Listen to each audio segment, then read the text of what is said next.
Hi guys, कैसे हैं आप सब लोग। आई होप आप अच्छे ही होंगे। तो कैसी रही राखी आप बताना मेरे को कमेंट में। मैंने पहले वीडियो में भी बोला था, इस वीडियो में भी बोल रही हूँ, आई नो। तो स्टार्ट करते हैं हमारी स्टोरी अनकहे जज्बात। हमने प्रीवियस पार्ट में देखा था जो आरव है वो वॉशरूम में जाता है, वॉशरूम को यूज़ करता है और वॉशरूम से जब बाहर आता है तो उसे एक अजीब सी स्मेल फिर से फील होती है जैसे ही उसके रूम में उसे फील हुई थी। वो उसे स्ट्रेंज लगता है लेकिन वो इग्नोर करते हुए वो बाहर आता है। जिस टेबल पे वो गेम खेल रहा था वहीं आकर खड़ा होता है। वहाँ पर टाइगर खड़ा हुआ था जो उससे बोलता है कि कहाँ गया था तू, है ना। उससे बोलता है और आरव उसका रिप्लाई नहीं देता। वो बैग उठाता है और उसके साथ चला जाता है। तो देखते हैं स्टोरी में आगे क्या हुआ।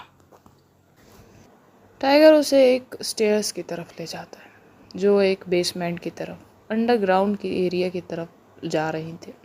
ये दोनों स्टेयर्स से नीचे जाते हैं बेसमेंट पे। ये दोनों स्टेयर्स से नीचे उतरते हैं। वहाँ एरिया खाली था। वहाँ पे दो रूम थे। एक रूम बंद सा था लेकिन उधर से हलचल की आवाज़ आ रही थी और दूसरी तरफ 4 बॉडीगार्ड खड़े हुए थे एक बड़े से गेट के बाहर। 2 गार्ड्स के पास मेटल डिटेक्टर था। आरव और टाइगर उनके पास जाते हैं। आरव जैसे ही वहाँ पहुँचता है वो चारों से घेर लेते हैं। 2 गार्ड्स उसे चेक करते हैं। मेटल डिटेक्टर बीप का साउंड करता है। आरव बैग नीचे रखता है। गार्ड्स बोलते हैं जो भी है सब इस ट्रे में निकाल कर रख दो। एक गार्ड एक ट्रे लेकर आता है। यहाँ आरव बिल्कुल सीधा साधा बच्चा बनते हुए अपने इनसाइड पॉकेट से गन निकाल कर रखता है। एक बैक साइड से गन निकाल कर रखता है। उसके लेफ्ट लेग पे भी एक छोटी सी गन थी, उसे भी निकाल कर उस ट्रे पर रखता है। राइट लेग पर नाइफ फंसा हुआ था, उसे भी निकाल कर उसकी ट्रे पर रखता है। यहाँ तक कि आरव इतना शरीफ बनता है कि अपनी कार की कीज निकालता है। उसमें एक छोटा सा की रिंग पड़ा था जो कि एक नाइफ था। वो उसे भी निकाल कर उस ट्रे पर रख देता है जो मेटल का था, पर कीज को अंदर रख लेता है। यहाँ गार्ड थोड़ा हंसते और इम्प्रेस हो जाते हैं।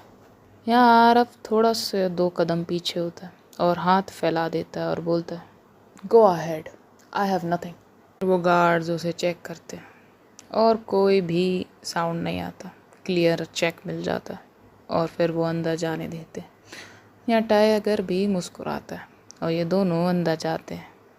यहाँ वो रेड ड्रेस वाली लड़की बाहर आ गई थी और एक साइड में जाकर छिप गई थी। उसने आरव को अंडरग्राउंड स्टेयर्स पर जाते देख लिया था क्योंकि वो आरव का पीछा कर रही थी। उसे वो बेसमेंट में जाते हुए देखती है लेकिन वो खुद वहाँ पर नहीं जाती। वो वहीं पर रुक गई थी क्योंकि वो जानती थी नीचे कुछ गार्ड्स तो होंगे ही। तभी उधर से एक वेट्रेस जा रही थी कुछ ड्रिंक्स लेकर उसी बेसमेंट की तरफ। स्टेयर्स लेकर वो नीचे जाने ही वाली थी। वो लड़की इधर उधर देखती है और वेट्रेस को पकड़कर वॉशरूम ले जाती है। उसे कुछ मार कर बेहोश कर देती है और उसकी ड्रेस पहन लेती है। उसकी ड्रेस भी एक रेड ड्रेस ही थी। फिर बार काउंटर में जाकर सेम बॉटल्स और ग्लासेस उठाकर वो नीचे की तरफ निकल जाती है। उसकी ड्रेसेस वही थी, लॉन्ग और साइड कट वाले। वो स्टेयर से बेसमेंट की तरफ जाती। वहाँ गार्ड उसे नहीं रोकते क्योंकि उसे वो वेट्रेस ही समझते हैं और अंदर जाने देते हैं। यहाँ आरव और टाइगर अंदर जाते हैं। कमरे में धुआं तैर रहा है। हवा में शराब और पाउडर की मिली जुली महक। दोनों तरफ बड़े बड़े मेटल कंटेनर रखे हैं जिन्हें खोलकर गुंडे सफ़ेद पाउडर के पैकेट निकाल रहे हैं। कोने में हथियार लिए हुए गार्ड्स भी खड़े हुए हैं। वहाँ पर ज़्यादा गुंडे नहीं थे, मान लीजिए 3-4 ही होंगे। जिनके हाथ में हथियार थे वो हमेशा रेडी और बाहर की तरफ नज़र जमाए हुए मेन एंट्रेंस की तरफ जहाँ से आरव और टाइगर एंटर करते हैं। यहाँ ये बहुत बड़ा हॉल था जिधर पर जो गुंडे लोग हैं वो कंटेनर से पाउडर निकाल के यानी कि ड्रग्स के पैकेट निकाल कर उन्हें जमा रहे थे। उस हॉल में बीच में 2 लग्जरियस लेदर काउचेस पड़े थे। सेंटर पर एक टेबल पड़ी थी जिसमें एक लैपटॉप खुला हुआ था और एक खाली विस्की की बोतल पड़ी हुई थी। गैंग का लीडर काउच पे लीन करके हुए लेटा हुआ था। उसका सर काउच पर लीन था। वो ऊपर की तरफ सीलिंग की तरफ देख रहा था और उसके हाथ दोनों काउचेस की लेफ्ट एंड राइट एरिया में फैले हुए थे। टाइगर अंदर आके बोलता है, भाई ये है, आपसे पार्टनरशिप की डील करने आया है, जैसे मैंने आपको बताया था। वो टाइगर की आवाज़ सुन के वो लीडर अपना फेस नीचे करता है और अपनी आईज धीरे धीरे ओपन करता है। उसकी आंखें लाल, आंखों में गुस्सा और क्यूरियोसिटी साफ नज़र आ रही थी। वो आरफ की तरफ देखता है। यह आरफ फुल बॉयज स्टाइल में बैठता है, एक पैर पर पैर रखकर, काउच पर हाथ रखकर, और उसकी आंखों में कोल्ड एक्सप्रेशन के साथ देखता है। यहाँ वो गैंग लीडर जैसे ही आरफ का ये स्टाइल देखता है, वो बोलता है, देखने में तो बड़ा दमदार लगता है तू। यह आरव हल्की सी मुस्कान से बोलता है, इसलिए तो यहाँ आया हूँ। तभी डोर के पास रेड ड्रेस वाली लड़की अंदर आने लगती है, पर एक गैंग मेंबर हाथ आगे करके रोक देता है और बोलता है, रुक जा, बॉस की मीटिंग चल रही है, यहीं पर वेट कर। अब वो लड़की पीछे हट जाती है, पर नज़रें आरव और बॉस पर ही गड़ाए रहती है। दूर से देख सकती थी पर सुन कुछ नहीं सकती थी। यहाँ वो गैंग लीडर बोलता है, तो बता कौन सा माल को लेकर पार्टनरशिप करनी है तुझे। यहाँ आरव बिना हड़बड़ी के ब्लेजर से इनसाइड पॉकेट में हाथ डालता है और वही छोटे पैकेट्स निकालता है जो स्पाई करने दिए थे और उसे टेबल पर फेंक कर रखता है और बोलता है, इस वाले की। वो बॉस पैकेट उठाकर इंस्पेक्ट करता है, सील तोड़े बिना स्मेल लेता है, मतलब उसे खोले बिना उनकी स्मेल लेता है। वो ड्रग्स के पैकेट थे और वो स्मेल लेते ही बोलता है, वाह क्या चॉइस है तेरी। और फिर एक बार और गहरी सांस लेकर अपने आदमी की तरफ उस पैकेट को फेंक देता है और एक इशारा करता है, ये माल हाई ग्रेड है। यह आरव उसकी आंखों में आंखें डाल के बोलता है, इन कंटेनर्स को मलेशिया पहुंचाना मेरा काम होगा। और वो बैग खोलता है और बोलता है, ये रही एडवांस पेमेंट 10 करोड़ रुपए। मुझे आज ही एक कंटेनर चाहिए और बाकी का पैसा तुम्हें डिलीवरी के बाद मिल जाएगा। ऐसा बोल के वो थोड़ा सा उस काउच पर लीन करता है और शार्पली स्मिक करता है।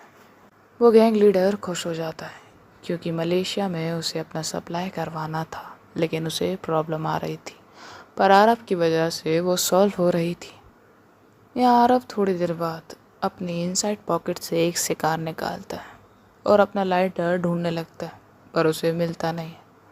तभी वो गैंगस्टर अपना लाइटर जलाता है और आरव की तरफ थोड़ा झुककर उसका सिगार को बंद करता है। यहाँ आरव अपना सिगार बंद करने के बाद एक कश लेता है और थोड़ा लीन करके फिर से काउच पर एक किंग की तरह बैठ जाता है और बोलता है, मुझे एक दिन के अंदर एक कंटेनर चाहिए। वो लीडर थोड़ा स्ट्रेस में बोलता है, ये मामूली माल नहीं है, जिसकी तूने डिमांड की है उसकी सप्लाई जल्दी नहीं होती। और वो भी काउच पे थोड़ा लीन होकर बैठ जाता है। यहाँ आरव थोड़ा उसे प्रेशराइज करते हुए बोलता है, मुझे एक दिन के अंदर कंटेनर की सप्लाई चाहिए, वरना मलेशिया की डील कैंसिल।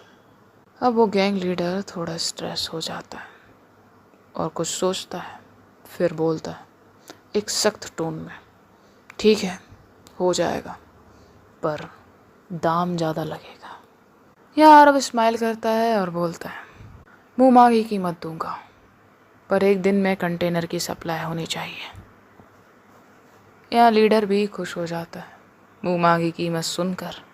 वो भी खुश होकर बोलता है, वाह ये हुई ना बात, बहुत दिनों बाद कोई असली बिजनेस करने वाला मिला है, असली बाजीगर मिला है। और वो अपने आदमी को इशारा करता है और आरव से कहता है, ये होता है असली बाजीगर, जो एक सेकंड में डिसीजन ले। और वो अपने आदमियों से बोलता है, ड्रिंक्स लाओ।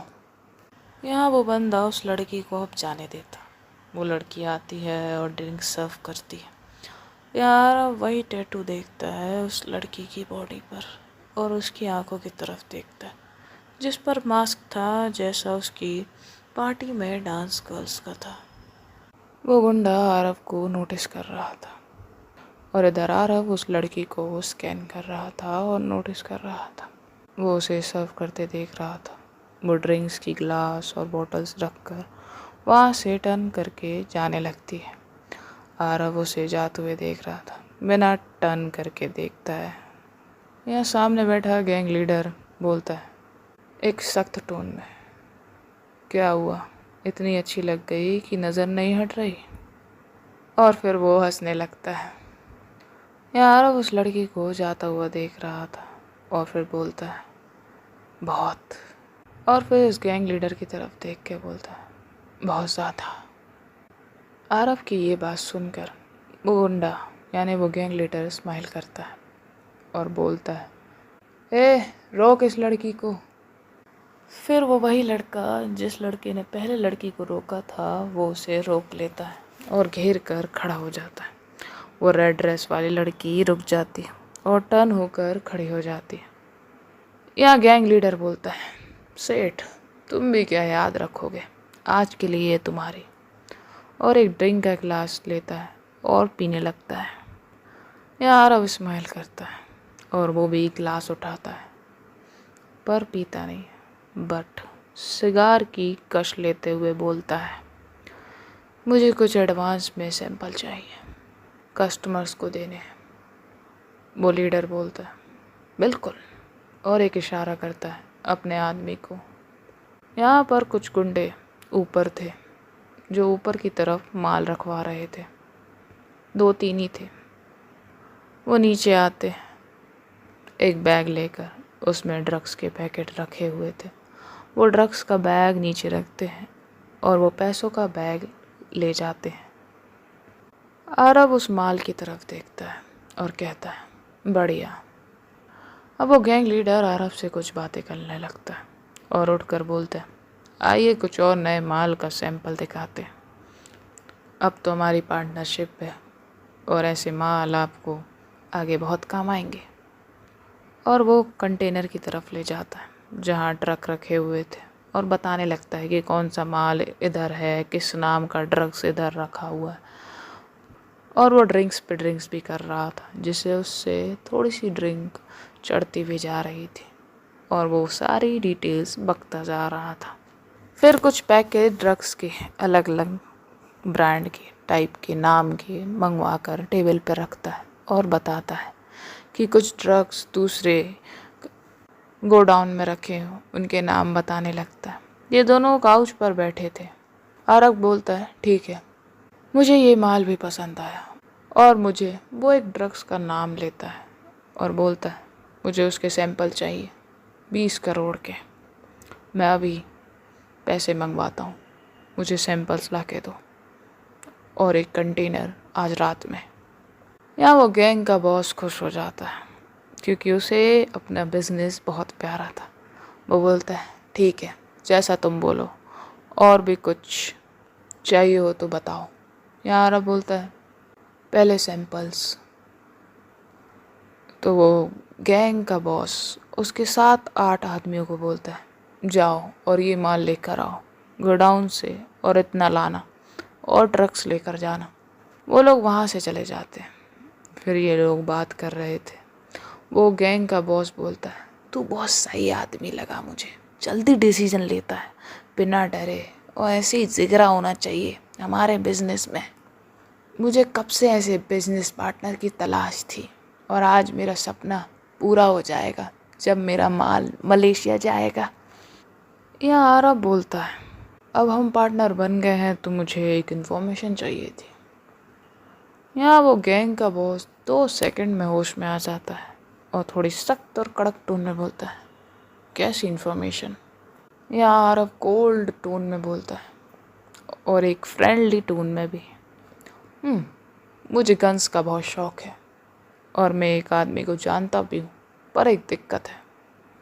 वो गैंग का बॉस बोलता है क्या बात कर रहे हो, मेरे पार्टनर हो के तुझे दिक्कत हो रही है, क्या प्रॉब्लम है, बोलना। मैं है ना।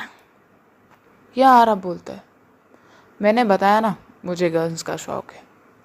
जैसे तेरे पास है वैसे ही हाई लेवल की गन मुझे पसंद है।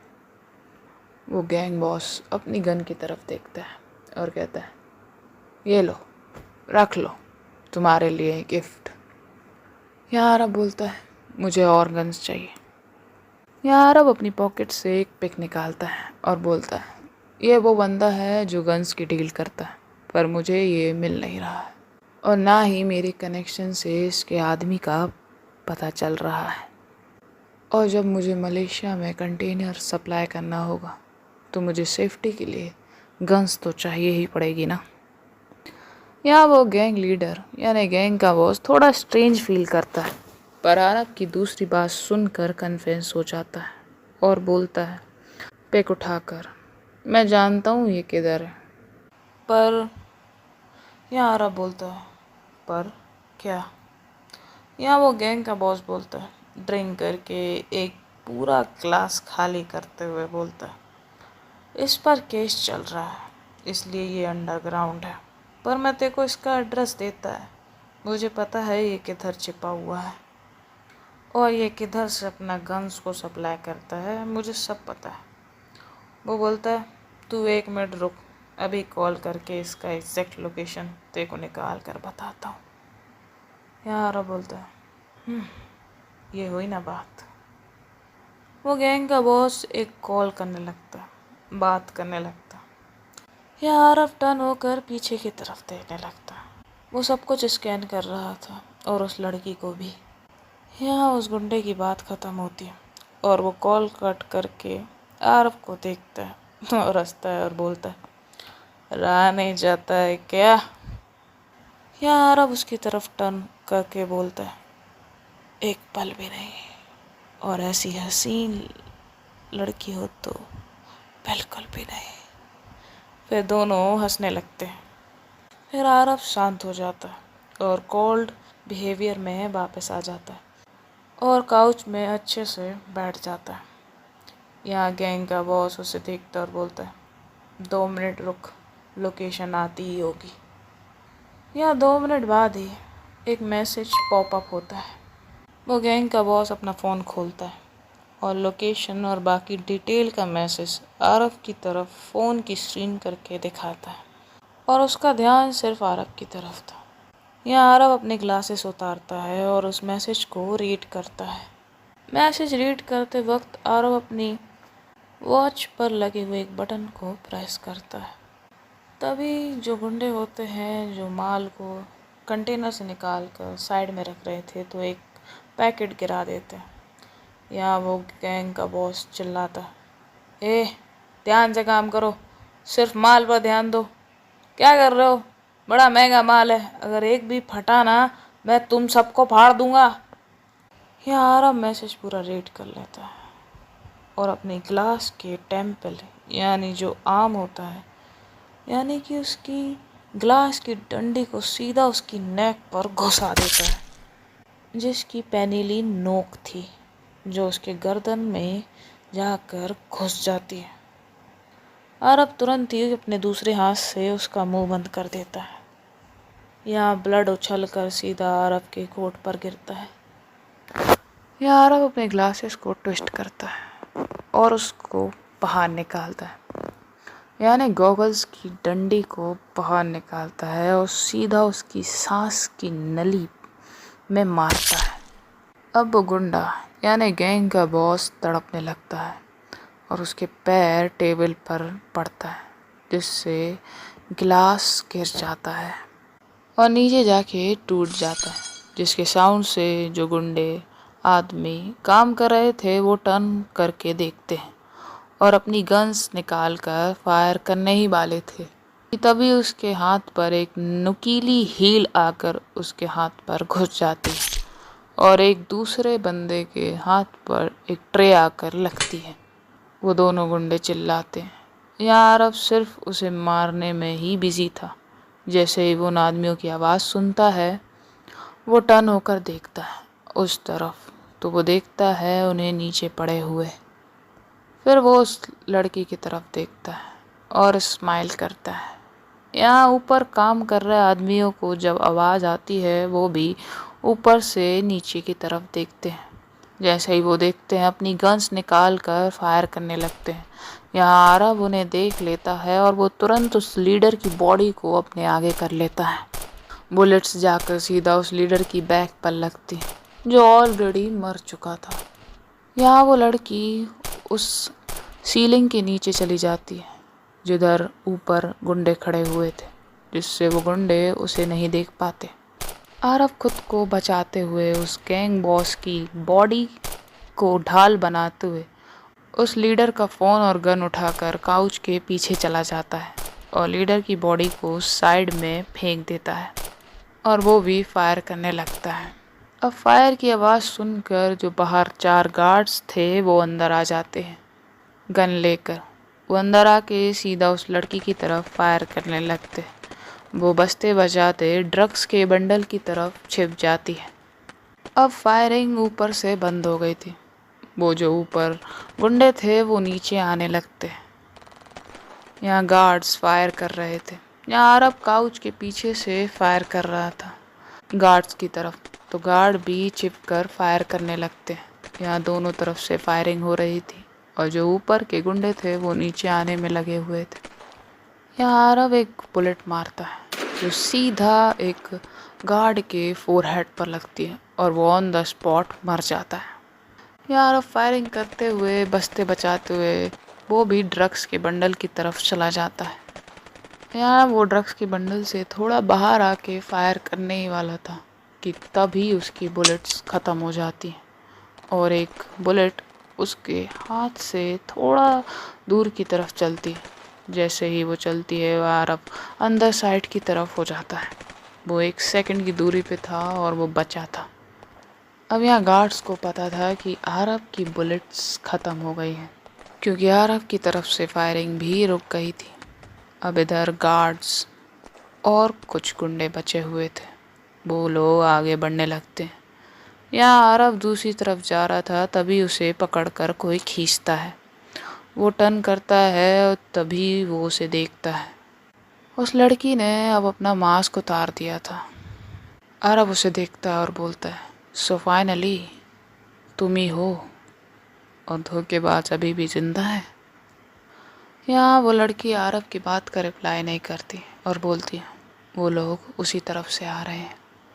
यहाँ आरव उसे देख रहा था। वो लड़की अपने एक मेकअप मिरर निकालती है और थोड़ा हाइड करते हुए एक एंगल सेट करती है जिसमें वो लोग आते हुए दिखते हैं। आरव देखता है और हाँ में सर हिलाता है और हाथ में रखी हुई गन को दूसरी तरफ फेंक देता है जिससे थोड़ा दूसरी तरफ साउंड होता है और वो गुंडे उसी तरफ बढ़ने लगते हैं। जहाँ आरव और वो लड़की दूसरी तरफ जाते हैं, उधर अपने आप को छुपाने की कोशिश कर रहे थे। तभी उनको एक बॉक्स दिखता है जिसमें ग्रेनाइट का निशान बना हुआ था। आरव उस बॉक्स को खोलता है।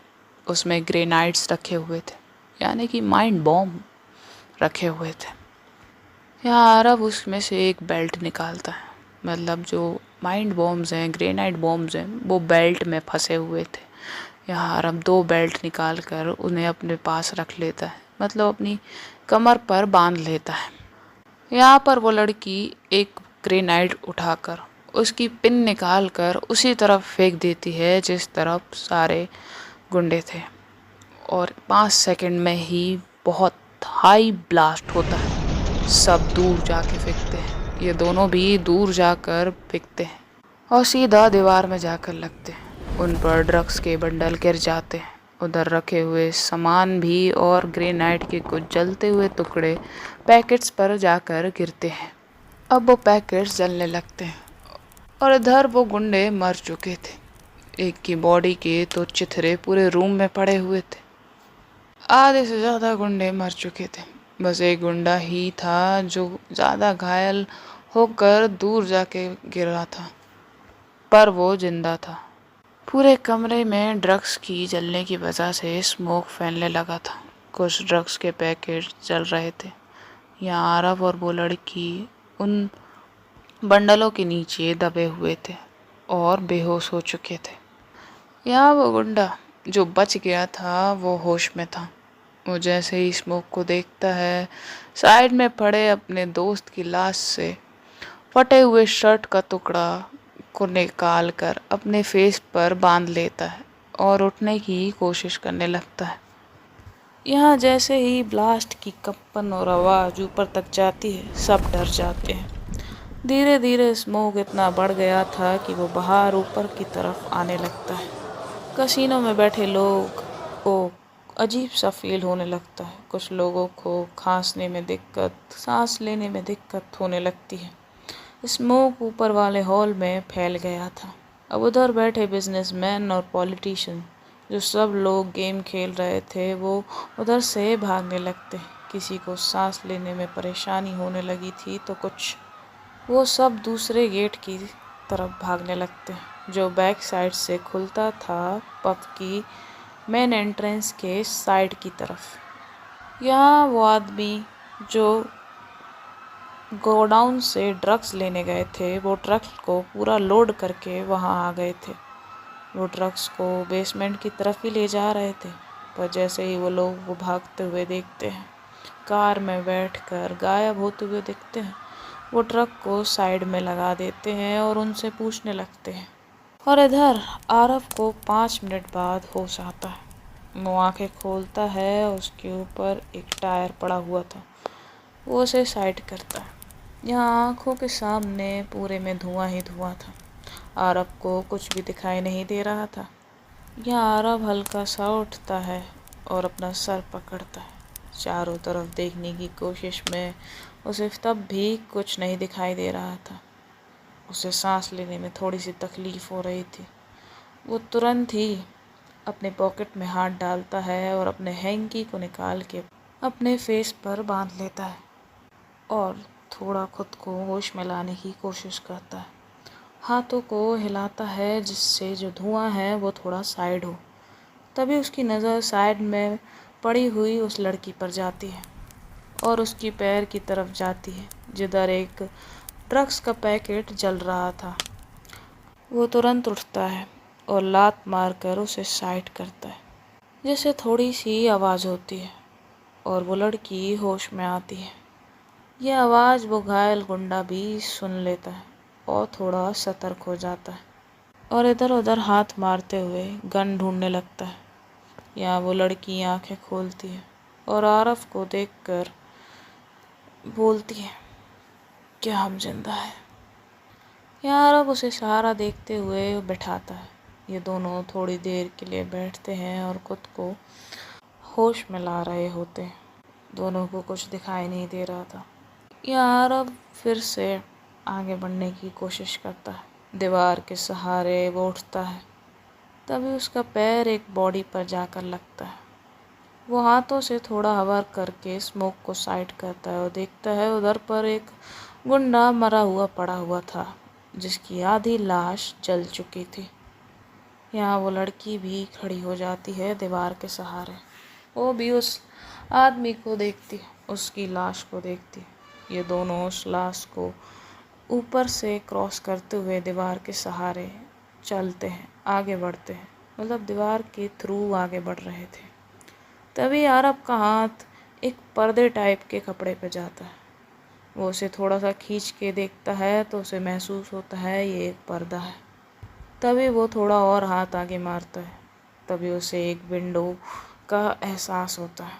वो जैसे तैसे उस विंडो को खोल देता है और विंडो खोलते ही आधा स्मोक बाहर निकलने लगता है बेसमेंट एरिया की तरफ।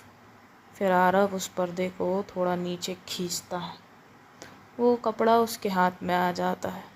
आरव उसे 2 हिस्से में फाड़ता है और एक लड़की को देता है।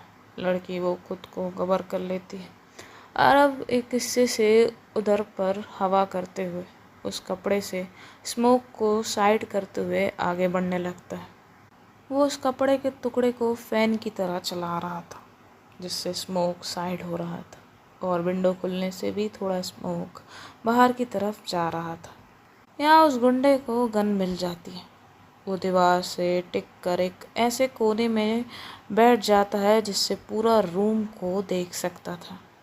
यहाँ आरव उस कपड़े के सहारे धुआं हटाते हुए आगे बढ़ रहा था और उसके पीछे पीछे वो लड़की चल रही थी।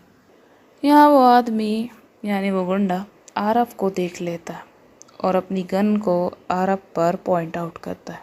उसके हाथ थोड़े काँप रहे थे क्योंकि उसे चोट लगी हुई थी।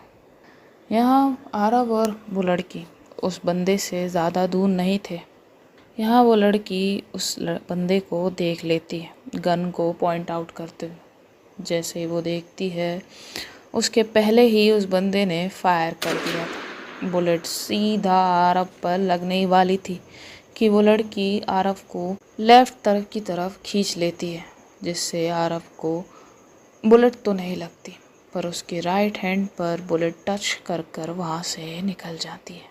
यहाँ आरव को पेन होता है, उसके हाथ से वो कपड़ा छूट जाता है, लेकिन आरव तुरंत टर्न होकर उसकी ब्लेजर से जुड़ा पिन निकाल कर सीधा फेंकता है उस बंदे की तरफ, जो उसकी नेक पर जाकर घुसती है और वो ऑन द स्पॉट मर जाता है।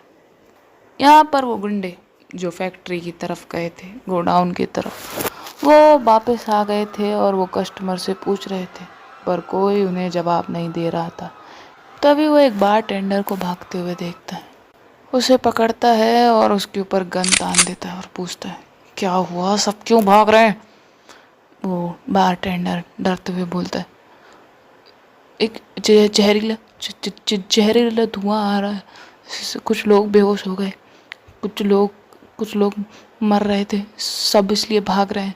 और वो धक्का देकर भाग जाता है और चिल्लाते हुए जा रहा था ब्लास्ट भी हो रहे हैं।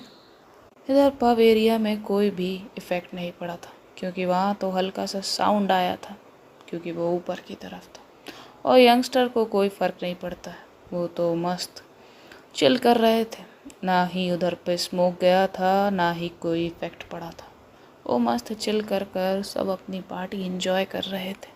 यहाँ वो 4-5 गुंडे अंदर जाते हैं, उन्हें भी वो जहरीला स्मोक दिखता है और महसूस होता है। वो तुरंत खुद का फेस ढकते हैं और अंदर की तरफ नीचे की तरफ जाने लगते हैं। यहाँ आरव बोलता है उस लड़की की तरफ देखकर, धोखेबाज भी अब किसी की जान बचाने लगे। ऐसा बोलता है कि उसे कदमों की आवाज़ सुनाई देती है। यहाँ दोनों सावधान हो जाते हैं, एक दूसरे की तरफ देखकर एक हामी भरते हैं, हाँ वाली, और दोनों अलग अलग डायरेक्शन में जाकर छुप जाते हैं यानी हाइड कर लेते हैं। अब यहाँ चारों गुंडे नीचे आ जाते हैं, गन्स के साथ वो अंदर एंटर करते हैं। जैसे ही वो रूम में अंदर एंटर करते हैं उस हॉल में, वो हॉल को देखते हैं कि पूरी तरफ धुआं उठ रहा है, ड्रग्स चल रहे हैं, हर तरफ हर चीज़ खाक हो चुकी है। उसे 1-2 लाशें नीचे पड़ी हुई दिखती हैं। उसके दोस्त, उसके गुंडे साथी, वो उन्हें देखता है, एक नीचे बैठकर उसे हिलाता है। जैसे ही वो हिलाता है सामने वाला मरा हुआ दिखता है। उन सबको गुस्सा आ जाता है, वो गन्स लेकर चारों तरफ फैल जाते हैं। उन चारों में से जो एक था वो टाइगर था, यानी कि उस गैंग बॉस का राइट हैंड था। वो बोलता है क्योंकि वो सबका सीनियर था, देखो बॉस कहाँ है, और ऐसा कह के आगे बढ़ने लगता है। वो उसी तरफ जाता है जहाँ काउच रखे हुए थे, जिधर उसका बॉस बैठता था। यहाँ धुआं थोड़ा साइड हो गया था, वो आगे बढ़ रहा था। तभी उसकी नज़र काउच पर बैठे हुए उसके बॉस पर जाती है, जिसका फेस टर्न था और वो बैठा हुआ दिख रहा था। यहाँ टाइगर देखता है और उस बॉस की तरफ जाता है और बोलता है बॉस, बॉस, ड्रैकुला बॉस, और उसे हिलाता है। जैसे ही हिलाता है उसकी बॉडी नीचे गिर जाती है। यहाँ आरव काउच की दूसरी तरफ ही लेटा हुआ था। जैसे ही वो टाइगर की आवाज़ सुनता है वो उसके फेस पर एक लात मारता है। उसके शूज़ पर एक स्पेशल ब्लेड लगा हुआ था। टाइगर के फेस पर जैसे ही किक पड़ती है उसकी जबान और फेस कट जाता है और वो नीचे जाकर गिर जाता है और थोड़ा चिल्लाने लगता है। तभी आरव उसे पकड़कर खींचता है और उसके ऊपर जाकर बैठ जाता है।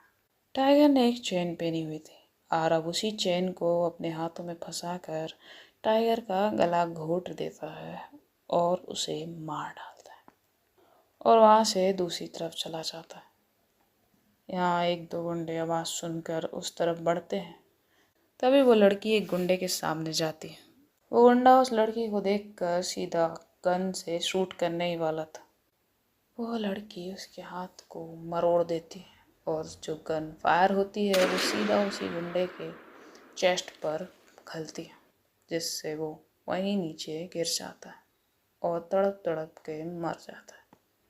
यहाँ जैसे ही बुलेट की आवाज़ आती है, बाकी के गुंडे उसी तरफ फायरिंग करने लगते हैं, ऊपर नीचे की तरफ, दोनों तरफ। पर धुएं से कुछ नज़र नहीं आ रहा था, थोड़ा बहुत ही नज़र आ रहा था, इसलिए वो ऊपर नीचे फायरिंग कर रहे थे। यहाँ वो लड़की खुद को बचाते हुए सीढ़ियों के नीचे जाके छुप जाती है। यहाँ आरव ऊपर की तरफ चला गया था। वो गुंडे उसी एरिया की तरफ बढ़ रहे थे जहाँ पे लड़की छुपी हुई थी और आरव ऊपर से उन्हें देख रहा था।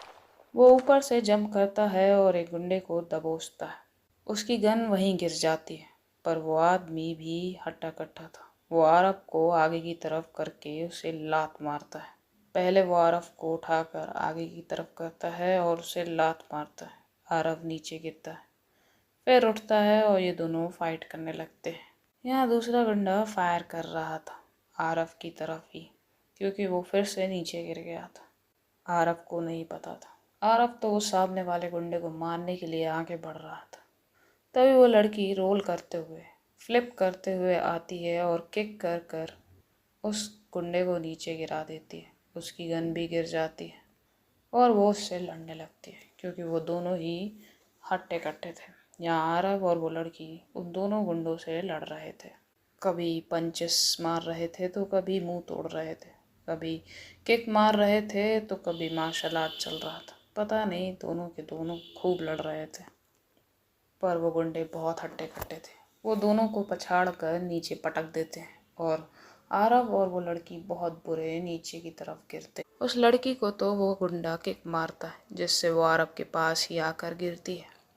वो दोनों गुंडे हंसने लगते हैं और बोलते हैं, बस इतनी ही दम थी तुम्हारे अंदर? ये सब सुनकर आरव और वो लड़की अपने पैरों से जंप कर कर उठते हैं, एक दूसरे का हाथ पकड़कर क्रॉस ली पुश करके उन गुंडों से लड़ने लग जाते हैं। अब आरव जिस गुंडे से लड़ रहा था, उस गुंडे से लड़की लड़ रही थी, और जिस गुंडे से लड़की लड़ रही थी, उस गुंडे से आरव लड़ रहा था। ये दोनों 10 मिनट में ही उन दोनों गुंडों को ढेर कर देते हैं। अब उनकी इतनी हिम्मत नहीं थी कि वो उठ पाए। या आरव बोलता है, इतनी हिम्मत थी कि तुम अब जिंदगी भर नहीं उठ पाओगे। और फिर ये दोनों एक दूसरे की तरफ देखते हैं और एक इशारा करते हैं, जैसे बाहर जाने का इशारा कर रहे हो। लड़की बाहर की तरफ जाने लगती है, लेकिन आरव अंदर की तरफ फिर से जाता है। यहाँ लड़की रुक के उसे देखने लगती है, कंफ्यूज्ड होकर। यहाँ आरव जाता है, पैसों का बैग उठाता है, अपना चश्मा निकालता है और उसे पहनता है, साफ करके, जो उसके बॉस की नेक में फंसा हुआ था। तभी एक गुंडा उठने की कोशिश करता है और वो उठकर उस लड़की पर वार करने लगता है। तभी आरव आकर उसके सामने उसकी गर्दन पकड़ लेता है और कहता है, अब तो उठ गए हो, लेकिन अब नहीं उठोगे, और उसे दूसरी तरफ फेंक देता है। पर वो गुंडा नीचे जाकर गिरता तो है, पर वो हंस रहा होता है। ये दोनों उसकी तरफ देखते हैं और उसके हाथ में एक पिन सी थी। वो एक पिन को हवा में करते हुए दिखा रहा था आरव और उस लड़की की तरफ। ये लोग एक दूसरे की तरफ देखते हैं और एक सेकंड नहीं लगता, आरव और उस लड़की को समझ आ जाता है कि वो पिन कौन सी है और किसकी है। यहाँ वो गुंडा हंसने लगा था। वो बहुत ज़ोर ज़ोर से हंस रहा था, जैसे वो कह रहा था, मैं तो मरूंगा ही सनम, पर तुम्हें भी ले डूबूंगा। वो पिन ग्रेनाइट की पिन थी, उस बॉम्ब की पिन थी। यहाँ आरव उस लड़की की बॉडी की तरफ देखता है, जिधर ग्रेनाइट थे ही नहीं। यहाँ वो लड़की आरव की बॉडी की तरफ देखती है, जहाँ पर ग्रेनाइट की बेल्ट लगी हुई थी। उसमें से एक ग्रेनाइट की पिन गायब थी। वो तुरंत ही उस ग्रेनाइट को निकाल कर उस गुंडे की तरफ फेंकती है, जब वो ग्रेनाइट को उस तरफ फेंकती है, आरव की नज़र भी उस ग्रेनाइट बॉम्ब पर जाती है। ये दोनों तुरंत ही वहाँ से भाग जाते हैं। जैसे ही भागते हैं और स्टेयर्स की तरफ जाते हैं, एक ब्लास्ट होता है। ये दोनों स्टेयर्स के नीचे छुप जाते हैं, मतलब स्टेयर्स पर जाकर नीचे बैठ जाते हैं। अब इस ब्लास्ट से धीरे धीरे बिल्डिंग की दीवारें चटकने लगी थी, पूरे में धुआं हो गया था।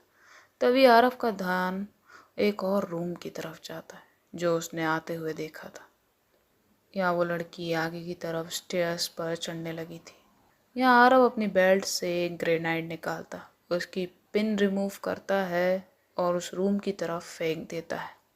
यह लड़की आरव की तरफ टर्न करके देखती है। जब वो देखती है कि आरव एक और ग्रेनाइड निकाल कर उस रूम की तरफ फेंक रहा है, तो वो भी एक ग्रेनाइड निकालती है और उसके रूम की तरफ फेंक देती है। ये दोनों एक दूसरे को देखते हैं, एक स्माइल देते हैं और दोनों स्टेयर्स से जल्दी से भागकर ऊपर आते हैं। जैसे ही ये लोग भागकर ऊपर आते हैं, दोनों ग्रेनाइड्स फट जाते हैं। एक बहुत बड़ा ब्लास्ट होता है। इस ब्लास्ट से पब में भी हलचल हो चुकी थी। सब डर गए थे, म्यूज़िक रुक गया था। पब की दीवारें भी अब क्रैक होने लगी थी और टूट के गिरने लगी थी। कुछ लोग बाहर जाने लगते हैं पर उन्हें रोक लिया जाता है। पब का मैनेजर उनसे बोलता है कि पहले पेमेंट करो फिर जाना। उसके लिए ये एक छोटी बात थी, क्योंकि दीवारें तो गिरती ही रहती हैं। अब यहाँ आरव और वो लड़की कसिनो वाले रूम में आते हैं। ये दोनों देखते हैं चारों तरफ, उन्हें कोई रास्ता नहीं दिखता। आरव पूछता है, तुम कहाँ से आई थी? वो लड़की बोलती है, मैं तो तुम्हारा पीछा करते हुए उसी कवर्ड वाले डोर से आई थी। यहाँ आरव उसे घूरता है और बोलता है, मेरा पीछा किया जा रहा था। तभी उस कसिनो के हॉल की दीवार भी टूटने लगती है और गिरने लगती है। यहाँ पर एक कैमरा गिरकर आरव के पैरों के पास आकर रुकता है और धीरे धीरे सब टूट रहा था, क्योंकि उस रूम में रखे हुए ग्रेनाइड सब धीरे धीरे फट रहे थे और ब्लास्ट पे ब्लास्ट होते जा रहे थे। ये दोनों उस गेट की तरफ बढ़ते हैं। वो लड़की पैनल की तरफ बढ़ती है, उसे ओपन करने की कोशिश करती है, कोड डालती है, बटन प्रेस करती है, पर लाइट न होने की वजह से कोड नहीं वर्क करता। आरव उसे देखता है और बोलता है, अगेन यू लर्न इट। और वो टर्न होके उस हॉल की तरफ देखने लगता है। वो लड़की बोलती है, लाइट न होने से ये ऑफ हो गए। आरव उसे देखता और बोलता है, अब क्या इस बिल्डिंग को उड़ाकर बाहर निकले? यह लड़की एक डेविल स्माइल देती है और कहती है, नाइस आइडिया, व्हाई नॉट। यह बात सुनकर आरव भी थोड़ा स्मक करता है। उस गेट से थोड़ा दूर होते हैं, एक कसिनो टेबल को अपने सामने रखते हैं। यहाँ मैनेजर बार का किसी को जाने नहीं दे रहा था। भले ही दीवार की सीलिंग धीरे धीरे करके टूट रही थी, सबको बस रोक रहा था। गार्ड्स भी रोक ही रहे थे। इधर आरव एक ग्रेनाइड निकाल कर उस कवर्ड डोर की तरफ फेंकते हैं। जैसे ही बॉम्ब ब्लास्ट होता है, उसके बरकत छोड़कर दूसरी तरफ बम में फेंकते हैं। यहाँ सब चिल्लाने लगते हैं और बाहर भागने लगते हैं। यहाँ आरव और वो लड़की भी उस डोर की तरफ बढ़ते हैं। अब तो पब का मैनेजर हो या गार्ड, सब इस पब से बाहर चले गए थे ऑलमोस्ट। यहाँ आरव और वो लड़की पब एरिया में आते, जिधर ज़्यादा कर कोई नहीं था। अब ये दोनों डोर की तरफ बाहर आने लगते हैं। तभी आरव एक सेकंड के लिए रुकता है। उसके पास जितने भी ग्रेनाइड थे उन सब की पिन निकाल कर हॉल में फेंक देता है और ये दोनों भागकर बाहर आने लगते हैं गेट की तरफ। वो लड़की पूछती है भागते हुए, ये क्यों फेंके अब? आरव बोलता है भागते हुए, क्लियरेंस के लिए, सबूत ही ना बचे। और ये लोग पब के एरिया से बाहर आ जाते हैं उस गेट से। जैसे ही ये लोग बाहर आते हैं, एक ब्लास्ट होता है। ये दोनों दूर दूर अलग एरिया में जाकर फेंकते हैं। यहाँ पब के जो लोग थे वो बहुत दूर जाकर खड़े हो गए थे। पब के मैनेजर और बाकी लोगों ने पुलिस और एम्बुलेंस को कॉल कर दिया था, साथ में फायर ब्रिगेड को भी।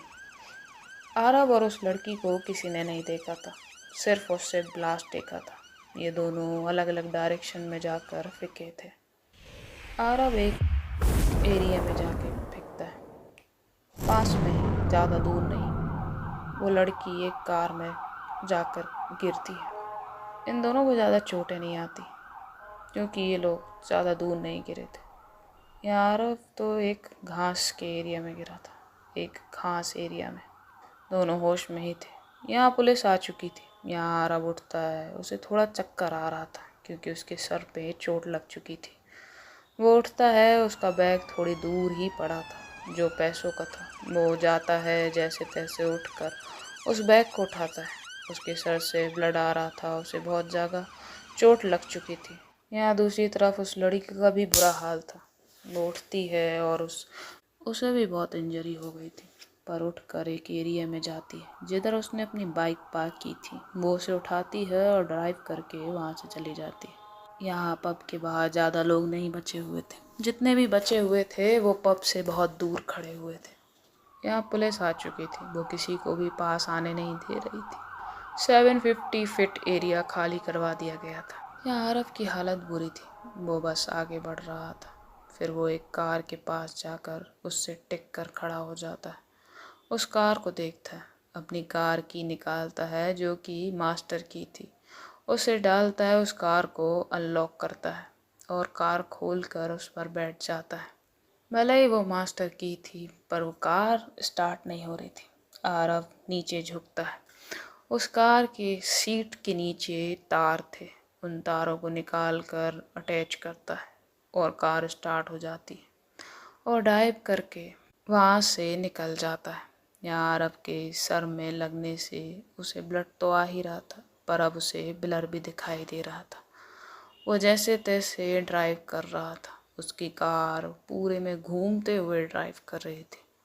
वो ड्राइव करते करते फुट पार्क पे कार चला रहा था जिस पर लोग टहलते हुए जाते थे। यहाँ आरव ड्राइव करते हुए बेहोश हो जाता है और सीट पर उसका सर लीन हो जाता है और कार इम्बैलेंस होकर फुटपाथ को क्रॉस करते हुए एक जाकर दरख्त पर लगती है। दरख्त यानी पेड़ पर लगती है और बंद हो जाती है। वहीं पर एक इंसान जा रहा था। तभी वो कार को ऐसा देखता है। जब वो कार को दरख्त पे जाकर टकराते हुए देखता है, वो तुरंत उस कार के पास जाता है, उस पर नॉक करता है। उसमें आरव को ऐसे ही हालत में देखता है। वो उसकी गेट खोलने की कोशिश करता है जो कि आराम से खुल जाता है। वो आरव को उठाता है और वहाँ से ले जाता है। तो गाइस देखते हैं कि स्टोरी में क्या हुआ। आई नो आपको स्टोरी जल्दी नहीं मिल पाती, इसलिए मैंने 1 घंटे का एपिसोड बना दिया। 1 घंटे मस्त सुनते रहना और रात में मिलते हैं लाइव पे। जिसको इंटरेस्टिंग लगे स्टोरी तो कमेंट करना, शेयर करना, और अगर आपको लाइव चाहिए मेरा तो कमेंट में बता देना। हम रात को लाइव ज़रूर मिलेंगे क्योंकि दिन में तो हम मिल नहीं पाए आपसे। तो बाय, अपना ख्याल रखिएगा, टाटा।